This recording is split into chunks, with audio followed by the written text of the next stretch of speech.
함께 읽어보도록 하겠습니다. 오늘 설교 본문은 누가복음 2장 28절부터 33절까지의 말씀이 되겠습니다. 누가복음 2장 28절부터 33절을 천천히 다 같이 읽어보도록 하겠습니다. 시므온이 아기를 안고 하나님을 찬송하여 이르되 주제여 이제는 말씀하신 대로 종을 평안히 놓아주시는도다. 내 눈이 주의 구원을 보았사오니 이는 만민 앞에 예비하신 것이요 이방을 비치는 빛이요 주의 백성 이스라엘의 영광이니이다 하니 그의 부모가 그에 대한 말들을 놀랍게 여기더라. 아멘. 자, 저는 방금 읽은 누가복음 2장 28절부터 33절 말씀을 가지고 그때에는 찬양이 있었다, 이러한 제목으로 누가복음 2장을 살펴보고 그 안에서 깨달음을 함께 얻고 그것을 삶에 적용하고 실천해 보고자 합니다. 그러니 같은 마음을 가지고 오늘의 제목을 따라서 읽어보도록 하겠습니다. 그때에는 찬양이 있었다. 그때에는 찬양이 있었다. 그때에는 찬양이 있고 지금은 없다, 이런 뜻은 아닙니다. 어떤 때에 찬양이 있었다라는 것에 초점을 두고 붙인 제목이 되겠습니다. 자, 우리는 지난주부터 누가의 문서를 공부하기로 했습니다. 그리고 누가의 문서는 누가복음과 사도행전 이렇게 두 권의 책으로 이루어져 있다라고 말씀을 드린 바 있습니다. 그래서 먼저 누가복음을 살펴보기로 한 것이고요. 그렇게 하는 작업은 신약성경 27권의 줄기와 뼈대를 놓는 작업이라고 말씀을 드린 바 있습니다. 그래서 오늘은 누가복음 2장을 살펴보게 되는 것이고 매주 한 장씩 살펴보겠다라는 것은 아닙니다. 그럼 너무 오래 걸리기 때문에 오늘 누가복음 2장을 살펴보도록 하겠습니다. 그럼 이런 질문으로 한번 시작을 해볼게요. 우리는 언제 찬양을 하는가? 우선 이렇게 공적인 예배에 나오면 예배 순서에 있는 음악과 그리고 노래로서의 찬양을 반강제적으로 하죠. 반강제라는 표현이 조금 그렇기는 한데요. 다 같이 인도자에 의해서 합심하여 찬양을 한다라고 하는 게 좋겠습니다. 그렇다면 개인적으로는 언제 찬양을 하십니까? 노래나 음악으로서의 찬양뿐만 아니라 하나님을 높이고 하나님을 향한 고백을 언제 하세요? 아니면 주로 찬양을 틀어놓고 듣는 경우가 더 많이 있으실까요? 그러다가 따라 부르기도 하고. 자, 제가 좋아하는 찬양 중에 다음과 같은 곡이 있습니다. 밤이나 낮이나. 잘 아시죠? 이 찬양의 후렴 부분은 그렇게 고백하죠. 밤이나 낮이나 어제나 오늘도 영원히 주만 찬양해. 괴롭고 슬플 때 낭망하여 넘어져도 언제나 주만 찬양하겠네. 이렇게 후렴이 사실은 두 부분으로 나뉘거든요. 첫 번째 후렴 부분은 시간적으로 영원히 그렇게 하겠다라는 것이고, 두 번째 후렴 파트가 사실 우리 가운데는 언제나 챌린지인데 어떠한 상황에서도 언제나 그렇게 하겠다라는 거예요. 예외 없이. 영원히 그렇게 한다는 것 하나랑 언제나 그렇게 하겠다라는 것 하나예요. 이 레베카 황이라는 분이 어떤 경험과 어떤 마음에서 이렇게 가사를 붙이셨는지는 제가 잘 모르겠지만 이 가사의 방점은 어디에 있느냐? 영원히 그리고 언제나 주님만 찬양하겠다라는 결단에 있을 겁니다. 그렇겠죠? 밤이나 낮이나 어제나 오늘도는 영원히인 것이고, 그리고 그렇게 영원히 찬양을 한다면 주님을 찬양하겠다라는 거고요. 괴롭고 슬플 때 낭망하여 넘어진다고 해도 그래도 찬양을 해야 한다면 언제나 주님만 찬양하겠다라는 결단인 거죠. 근데 단서가 있습니다. 찬양을 한다면 주님만 찬양하겠네, 이런 거예요. 찬양을 안 한다라면 이 가사는 성립하지 않는 겁니다. 찬양을 안 하면 주님만 찬양하겠다는 말을 할 필요가 없는 거죠.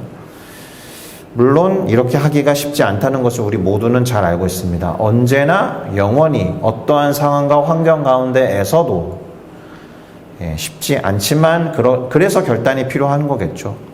자, 그런데 이 찬양의 전반부 가사에도 나오듯이 뭐라고 되어 있습니까? 나의 소망 되신 주를 바라봅니다. 소망이라는 단어 하나랑 다시 오실 나의 왕 예수 주를 기다립니다 라는 기다림이라는 단어 하나에 초점을 두고 보면 소망과 기대를 갖고 찬양하는 내용이잖아요. 그렇죠? 그 소망하는 것과 기대하는 것은 결국 주님이다 라는 것을 알 수 있습니다. 자, 이렇게 우리는 보통 기대하고 소망하던 것이 이루어지고 성취됐을 때에 감사하고 찬양을 해요. 그러니까 제가 처음에 던진 질문에 그렇게들 답하시겠죠. 언제 주로 찬양하십니까? 기대하고 소망하던 것이 이루어지면 감사를 고백하고 찬양합니다. 노래나 음악으로서의 찬양뿐만이 아니라 고백으로서의 찬양 그리고 감사의 기도를 하나님께 그때 드리는 경우가 많이 있죠. 알아차렸을 때에 기도가 응답되었을 때에 그리고 바라고 소망하던 것 그리고 방금 살펴봤던 가사대로 한다면 기다리고 있던 것이 성취되었을 때에 그렇게 합니다. 그런 면에서 우리의 신앙을 이 기도와 찬양과 감사라는 단어로 요약을 해보면 보통은 이렇게 되겠죠. 주로 뭔가를 소망할 때는 기도를 할 테고 그것이 이루어졌을 때는 감사와 찬양을 하겠죠. 맞죠?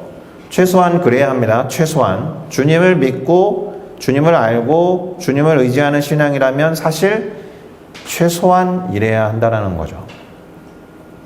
지금으로부터 대략 2000년 전의 사람들도 똑같이 했습니다. 여호와 하나님을 믿고 섬겼던 경건한 유대인들도 그렇게 했다라는 거예요. 자, 그걸 알 수 있는 성경 구절을 찾아보겠습니다. 그래서 조금 다른 방식으로 해볼 텐데 다음 구절들 안에 있는 공통점이 있습니다.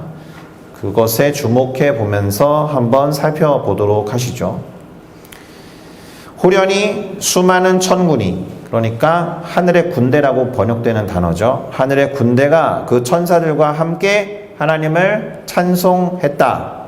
그 찬송의 내용을 실어놓지는 않았는데 천상의 존재들, 그 천군 천사가 하나님을 찬송했다라고 되어 있습니다. 물론 제가 단서로 깔았던 2000년 전의 사람들은 아닙니다. 천사들이니까. 그럼 다음 구절은 어떻습니까? 목자들은 자기들에게 이르던 바와 같이, 그러니까 아마도 누군가가 이 목자들에게 뭔가를 말해준 것 같아요. 그리고 그 일러줬던 바와 같이 듣고 보았던 그 모든 것으로 인하여 하나님께 영광을 돌리고 찬송하며 돌아가니라. 그러니까 목자들이 뭔가를 보고는 와, 그 말대로 됐어. 그렇게 고백하고 하나님께 영광을 돌리면서 찬양했다라는 겁니다. 이 사람들이 누군가로부터 뭔가를 들었다라는 점을 기억해야 합니다. 세 번째로 시므온이라는 사람의 이야기인데요. 시므온이 아기를 안고 하나님을 찬송하여 이르되 이렇게 되어 있습니다. 오늘 읽었던 본문 중에 한 구절인데요.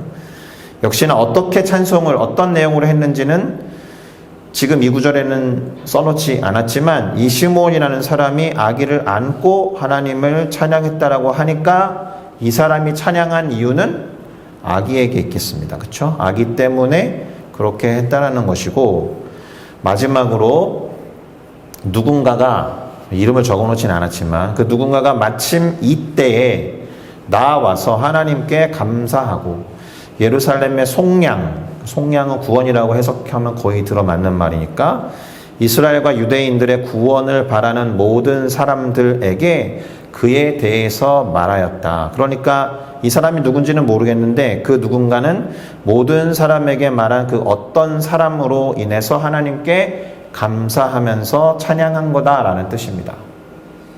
자, 이 네 성경 구절의 공통점이 무엇입니까? 이미 노란 글씨로 적어놨지만 하나님에 대한 감사와 찬양이 들어있는 구절이다라는 거예요. 그리고 이 모든 구절들이 누가복음 2장에 나옵니다. 그러면 우리는 이제 궁금해야겠죠. 이 사람들이 왜 하나님께 감사하고 찬양했는지 그 이유, 그것이 궁금해야 할 텐데 누가복음 지난주에 1장이었고 오늘 2장이니까 대충 예상하시고 또 시므온이라는 사람이 아기 때문이라고 했으니까 이 사람들이 한 찬양과 감사의 이유는 아기 예수님을 보고 그렇게 했다라는 겁니다. 그렇죠? 누가복음 2장은 그래서 예수 그리스도의 탄생을 기록해 놓은 장면들로 채워져 있습니다. 그리고 거의 유일하게 어린이 예수님에 대한 기록이 나와요. 12살의 어린이 예수님. 그런 궁금증을 갖고 계시잖아요. 탄생은 많이 기록되어 있고 갑자기 30살의 청년으로 나타나셨는데 어렸을 때 예수님 어디 가셨냐, 뭐 그런 이야기, 그런 질문들 많이 하시잖아요. 누가복음에는 12살의 예수님의 한 일화가 기록되어 있고 보통은 공생애 이전에 소년 시절, 청소년 시절의 예수님에 대해서는 기록이 없죠. 예, 그 말은 복음서가 예수님에 대한 전기가 아니다라는 겁니다. 어쨌든 그런 이야기는 뭐 나중에 기회가 있으면 더 차차 하면 좋겠고요. 어쨌든 아기 예수님의 탄생과 12살의 어린이 예수님에 대한 이야기가 나오니까 집에 가셔서 한 장밖에 안 되니까 누가복음 2장을 꼭 읽어보시면 좋겠습니다. 제가 이렇게 말씀드리는 거는 오늘 누가복음 2장을 아주 자세히 풀어서 설명하지는 않는다라는 겁니다. 자, 어쨌든 이 사람들, 아까 천군 천사라는 그 천상의 존재를 제외하고 방금 찾아본 이 4개의 구절에 등장하는 존재들, 사람 플러스 천군 천사들 모두가 아기 예수님의 탄생과 관련해서 모두 하나님을 찬양하고 하나님께 감사했다라는 것이 지금까지의 내용입니다. 이 말을 아까 밤이나 낮이나라는 찬양이랑 같이 이렇게 절충해서 말씀을 드리면 그들이 그리스도의 탄생과 나타남을 소망하고 기대하며 기도해 왔다라는 뜻이죠. 그리고 그것이 이루어졌을 때 찬양하고 감사했다라는 거예요. 아, 이것이 실현됐구나라고 확신했을 때. 할렐루야. 자, 그런데 이 구절들 안에는 한 가지 공통점이 더 있습니다. 드러나지는 않지만 이 구절들을 잘 읽어보면 알 수 있는 숨겨져 있는 공통점이 한 가지 더 있음을 깨닫게 돼요. 그러니까 들어가셔서 꼭 한번 자세히 읽어보십시오. 오늘 설교의 초점은 바로 여기에 있습니다. 그렇다면 그것이 무엇일까요? 영적인 존재 또는 영적인 능력을 힘입어서 찬양하고 감사하게 되었다라는 것에 있습니다. 그 부분을 정리해서 말씀드려 볼게요. 모두 누가복음 2장에 나오는 일들이라고 했습니다. 숨겨져 있는 공통점이 또 하나 있는데 일단 누가복음 2장 13절에 나오는 수많은 천군이 그 천사들과 함께 하나님을 찬송했다라는 구절은 이미 그들이 영적인 존재라는 점에서 영적인 것이겠죠? 그렇죠? 영적인 것에 기반한 찬양일 겁니다. 누가복음 2장 20절에 나오는 자신들이 듣고 본 모든 것으로 인해서 하나님께 영광을 돌리고 찬송하며 돌아갔던 목자들은 사실은 자신들을 찾아왔던 천사들에게서 그 이야기를 듣고 가서 확인한 거예요. 그러니까 영적인 존재 곧 천사들이 말한 바에 따라서 이 사람들도 찬양을 한 겁니다.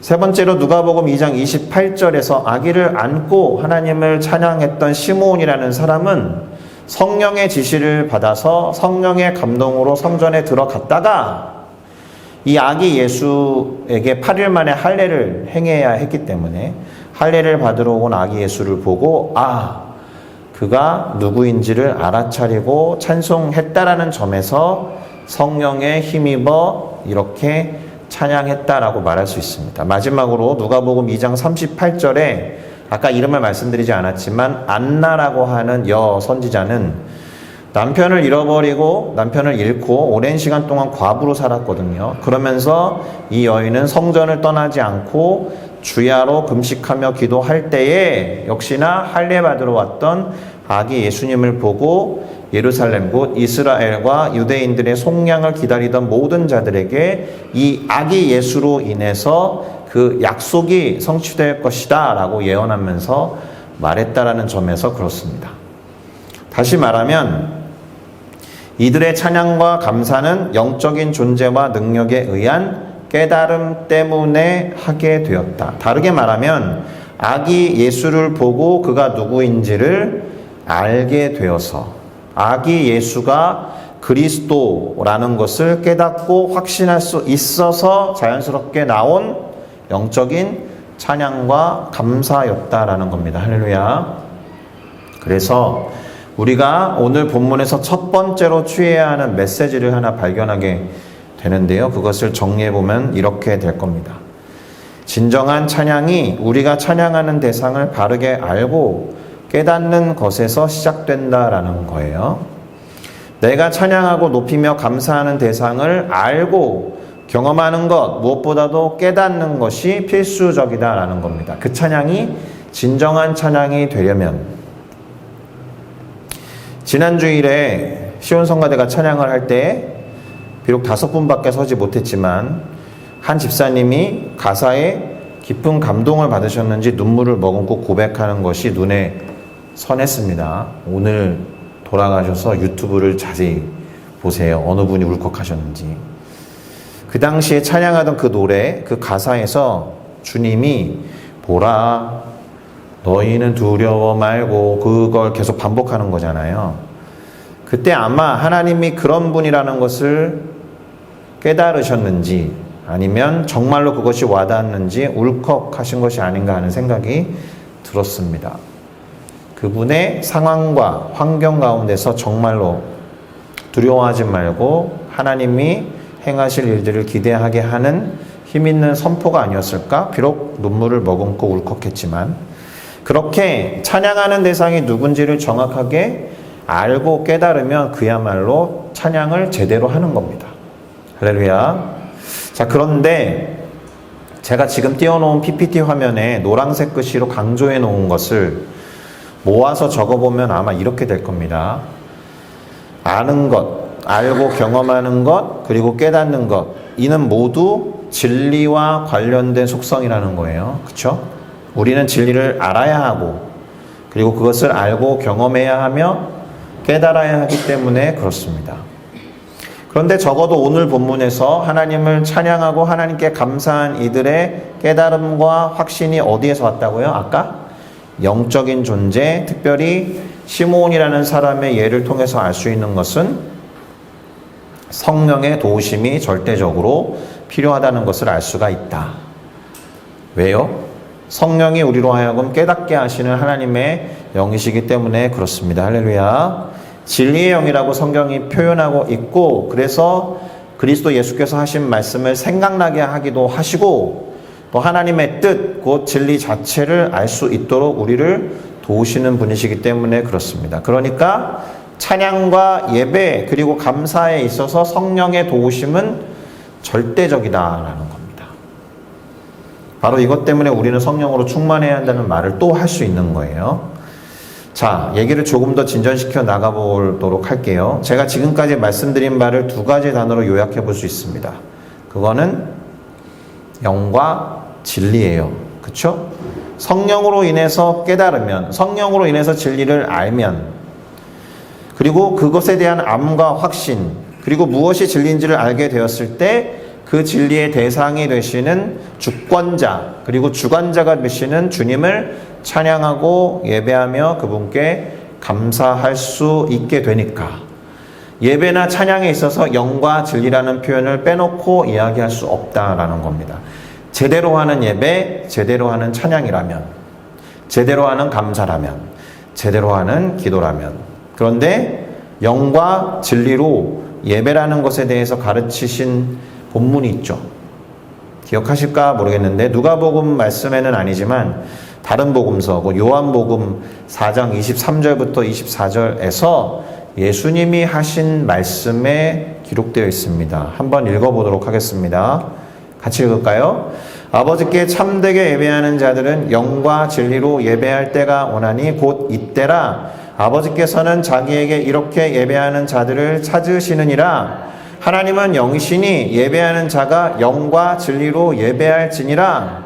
아멘. 보통은 영은 성령이요 진리는 말씀, 이렇게 해석하는 분들이 많지만 사실 원어로 보면 소문자이기 때문에 딱 성령은 아닙니다. 그럼에도 불구하고 우리 안에 영이 출발점과 시작점이 성령이니까 성령을 힘입어서 하는 예배를 표현하신 것은 맞을 겁니다. 그리고 정성을 다하고 우리의 모든 것들을 다해서 드리는 예배를 저렇게 표현하신 것이라고 해야 할 것입니다. 그런데 어쨌든 예수님이 예배에 대해서 가르쳐 주시는 이 말씀 속에 왜 영과 진리라는 표현이 나와 있을까? 지금까지 전개해드린 말씀의 흐름을 생각해보면 이해가 되실 거다라고 생각해요. 깨달음과 그러니까 믿음과 확신이 있어야 예배할 수 있으니까. 그런데 믿음과 확신을 주는 분이 하나님의 영 성령이니까 성령과 진리로 예배하는 것이 예배의 근본이다라는 겁니다. 실제로 예수님은 예배하는 대상을 알아야지라는 말을 이 말씀을 하시면서 사마리아의 수가 마을 여인에게 말씀하셨어요. 예배하는 대상을 알아야 하는 것에 대해서 다음과 같이 말씀하셨습니다. 너희는 알지 못하는 것을 예배하고 우리는 아는 것을 예배한다. 이 말이 무슨 뜻이에요? 예배의 대상과 그 이유를 알고 예배해야 한다는 거예요.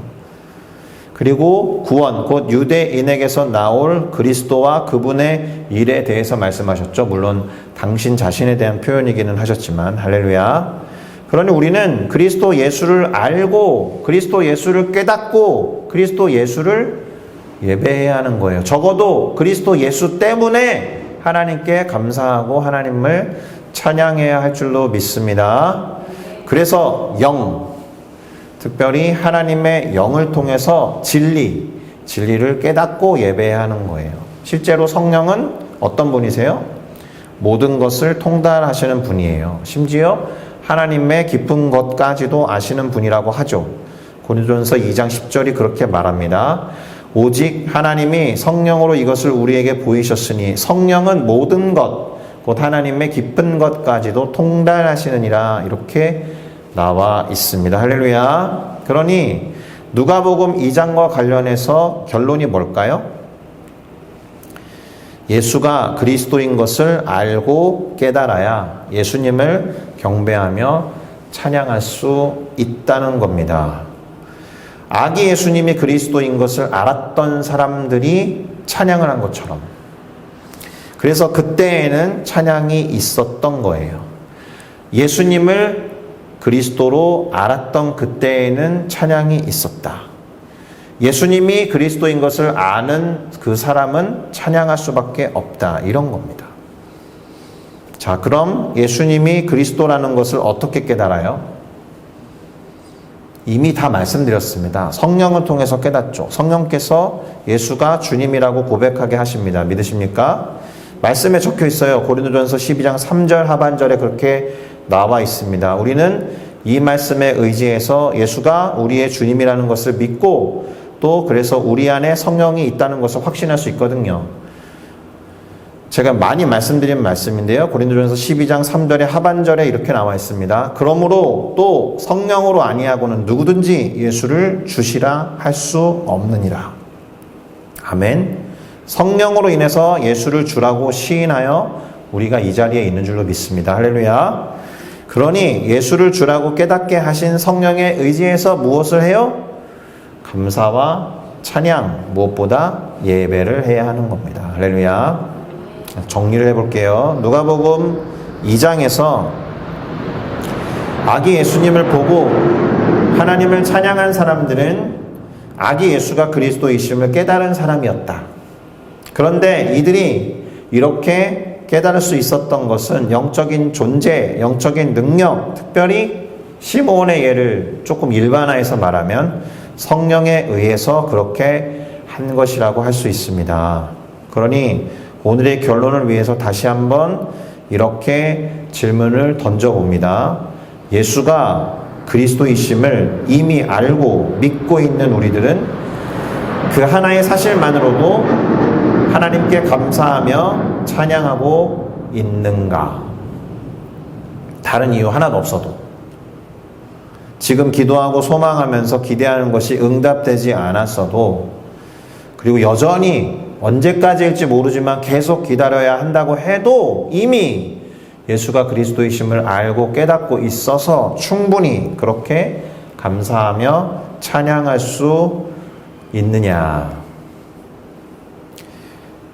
그 찬양을 다시 말할 수밖에 없죠. 밤이나 낮이나 어제나 오늘도 내일도 영원히 괴롭고 슬플 때에도 낭망하여 넘어져도 언제나 어느 때든지 어떠한 상황과 환경에 상관없이 예수 그리스도의 주되심으로 인해서 하나님의 하나님 되심으로 인해서 우리 안에 내주하시는 성령으로 인해서 그렇게 할 수 있느냐.